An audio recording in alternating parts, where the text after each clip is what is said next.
Hello and welcome to a new episode of Other Record Labels. I'm your host, Scott Orr, where we talk about the art and culture of running a record label. And you know what?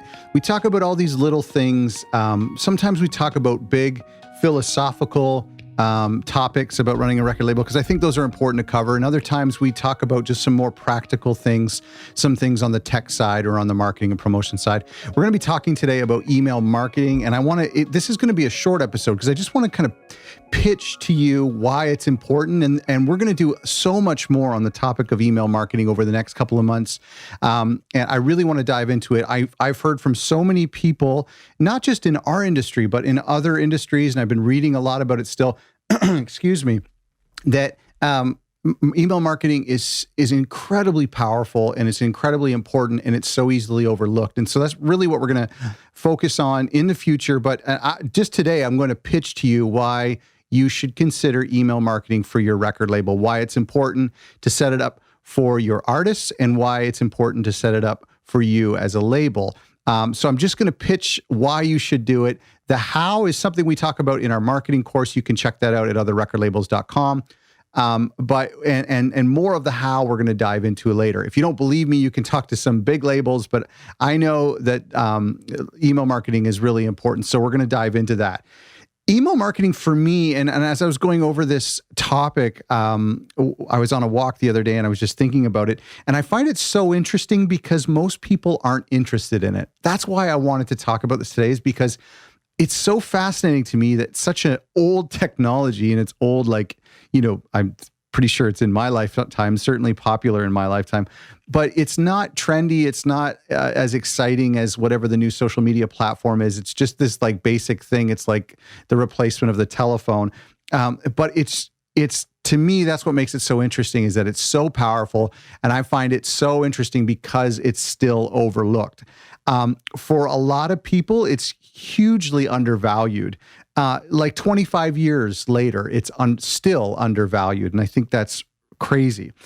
Okay, three things. Why is it important?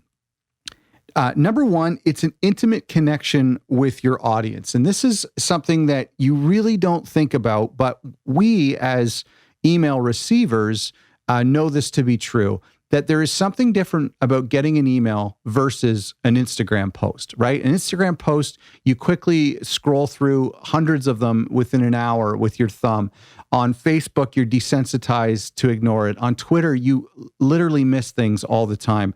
Whereas email, it's a much more intimate connection. It comes right into your computer, right onto your phone, or both. You may even get a ding when it happens. Even if it goes to junk mail, and I'll talk about this in a minute, the junk mail, I still check my junk mail quite a lot. So there's a much more intimate connection that's happening. I don't know what's going on psychologically, but we definitely value email, an incoming email, more than a social media post. There's just this desensitization that has happened in our minds with social media, whereas email is far more intimate. And I can tell you that when I see a social media post, I kind of just think, okay, that's cool. Whereas when an artist that I follow, even an artist that I haven't really paid attention to in 10 or 15 years, emails me, there's just something interesting about that. And same thing with brands. I'm like, oh, that's interesting. And I often check it out, if only to read the subject line. The number two reason why email is really important is it's permanently yours. Email has outlived MySpace. It's pretty much outliving Facebook at this point. And whatever the next thing is now, or whatever the next thing is going to be later, email is going to outlive that as well. I mean, it's a prediction, but it's doing pretty well so far. And this is what to me is really incredible. Do you remember, I've talked about this before, but when we started my label about 11 years ago, Facebook had just gotten off the ground. It was 2010, and a lot of like college-age people. It hadn't been overrun by grandmothers yet, but it was a great place to promote your artist or your label or your company. In fact, what you could do is you would have people like your artist page, and then as soon as you posted something on that artist page, like, hey, come to our show or check out our new single, everybody who liked that page would see it in their newsfeed. And it was like getting, a direct ad for free for so long. Well, it was incredible, but Facebook, obviously, the end of the story. They became wise to it. And now if I do that and you have thousands of followers, that ad might only be seen, or that post might only be seen by like 25, 50 people, like less than 10%, unless you boost it, unless you pay.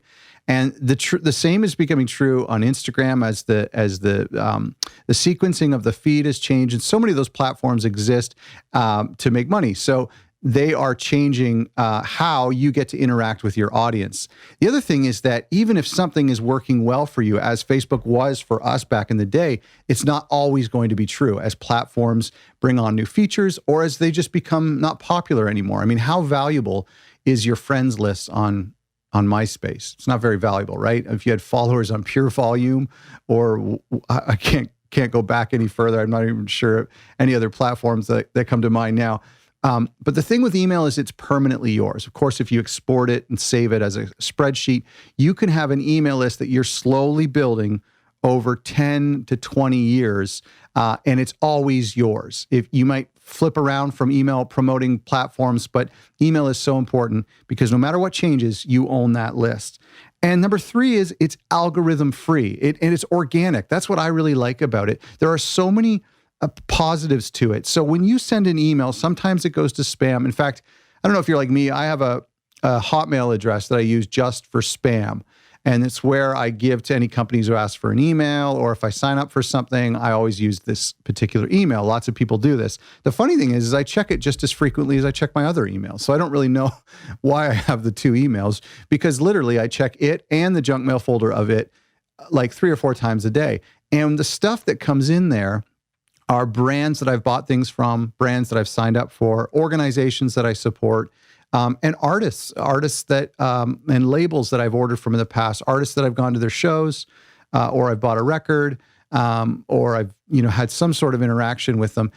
What's incredible to me, and this is what makes it algorithm free and it makes it organic and normal, is that even just seeing a subject line of an artist that I like is comforting. It's like, oh, I'm glad they're still making music. Maybe I'm not into that genre anymore, or maybe I'm too busy right now, but you see an email come in and it's just nice to know that they're still going. And think of how hard it would be for an artist that you followed on MySpace or you followed in the early Facebook days, and maybe 15 years ago, maybe 10 years ago, and now they're getting back together and they're going back on tour or they're releasing a new album. It might be hard for them to reach you as a fan. Whereas if you're on their email list and you've been there and they've been inactive for 10 or 15 years, this literally happened to me. A band that I had their album 15 years ago, absolutely love this band, totally forgot about them because they just disbanded. They come back now with a new album and the single appears in my inbox. And I just thought that was such an incredible way to kind of circumvent all of the weird algorithms that are going around and the platforms who try to charge artists to reach their audience. Those are the 3 things that I really love about email. It's an intimate connection with your audience. And just think about how you interact with email versus how you interact with social media. It's permanently yours. Export it and build on it over the years. And it's algorithm free. It's completely natural and organic. I really love that about email. I hope you found this helpful. We are going to dive in more about email. We have some practical steps on how to effectively manage and build and create a mailing list on our marketing course. But we're going to dive into this a lot more later on. I'm not going to give you too many steps today about what to do when you have these emails. I don't have time for that in this episode, but I really just wanted to take a second to explain to you, email is powerful. We had this thing with, I don't have a consistent schedule right now with my label because I've moved my list over to the podcast list at the moment. But a couple of years ago with my label, we had an email list that was just under 1,000. And on MailChimp, it's kind of cool because anything under 1,000 at the time of recording this or at the time when I was using it, you could use MailChimp for free if you had under 1,000 for managing your mailing list and so people can unsubscribe and sending newsletters. And I would do these sporadic emails to our mailing list, to our whole label. And I would send off an email, and without fail, and this would happen, I would maybe monthly, maybe every other month, just whenever I got around to it, without fail, I'd get one order, just at least one order, sometimes more, where somebody would come to the Bandcamp, maybe not even buy the product that I was advertising, but they just think about us and go, oh yeah, I remember that label. And they would go to our shop and see what's new and pick up something, or pick up something that was really old that they hadn't got a chance to get. And so early on, I realized there's something really powerful and exciting about email, even though it's not an exciting topic. And so just make sure before you have a strategy or before you have a plan, look for ways to collect emails. Don't devalue or undervalue or underestimate emails and email marketing. Pick up a couple books. I'll have some recommendations later on. Like I said, we're going to dive into this much further. I think it's cool to start a list for your label, but I also think it's really cool to start a list for each individual artist. They're smaller lists, but they're much more targeted and will be more effective.